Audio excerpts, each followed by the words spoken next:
Hi வணக்கம், welcome to Banu விபு Krishna channel. என்னோடய சேனலை லைக் பண்ணுங்கள், கமெண்ட் பண்ணுங்கள், சப்ஸ்கிரைப் பண்ணுங்கள், ஷேர் பண்ணுங்கள். நான் இப்போ உங்களுக்கு ஈஸியான கருவேப்பிலை சட்னி எப்படி அரைக்கிறதுன்னு சொல்லித்தரேன். கொஞ்சம் கருவேப்பிலை எடுத்துக்கோங்க, அதை வாஷ் பண்ணி அந்த லீவ்ஸ்லாம் எடுத்து மிக்ஸி ஜாரில் ஆட் பண்ணிக்கோங்க. இது ஒரு 2 பேருக்கு செய்கிற சட்னி. அடுத்து ஒரே ஒரு தக்காளி எடுத்துக்கோங்க. அந்த தக்காளியை நல்லா கட் பண்ணி ஜாரில் சேர்த்துக்கோங்க. கூட மெம்பர்ஸ்னால் 2-3 தக்காளி சேர்த்துக்கோங்க. அடுத்தது ஒரு பூண்டு, அடுத்து ஒரு பல் பூண்டு 2 எடுத்திருக்கேன்.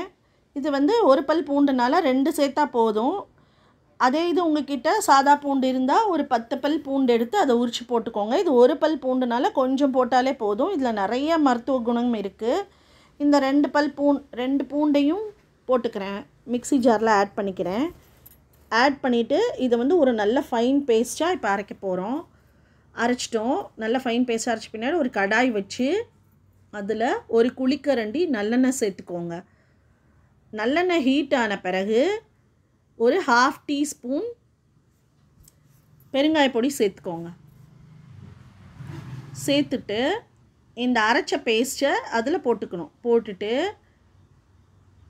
அடுத்தது அந்த ஜாரை கொஞ்சம் தண்ணி ஊற்றி கழுவி அதில் ஊற்றிக்கலாம். ஊற்றிட்டு அடுத்தது நம்ம மிளகாய் பொடி சேர்க்க போகிறோம். மிளகாய் பொடி எத்தனை ஸ்பூன்னா 1.5 ஸ்பூன் நான் சேர்க்குறேன். எங்களுக்கு காரம் கொஞ்சம் பிடிக்கும்னால 1/2 ஸ்பூன் கூட சேர்க்குறேன். உங்களுக்கு காரம் ரொம்ப பிடிக்கல அப்படின்னா லிமிட்டடாக சேர்த்துக்கோங்க, அளவாக சேர்த்துக்கோங்க. அடுத்தது கொஞ்சோண்டு கல் உப்பு போட்டுக்கிறேன். கல் உப்பு சேர்த்து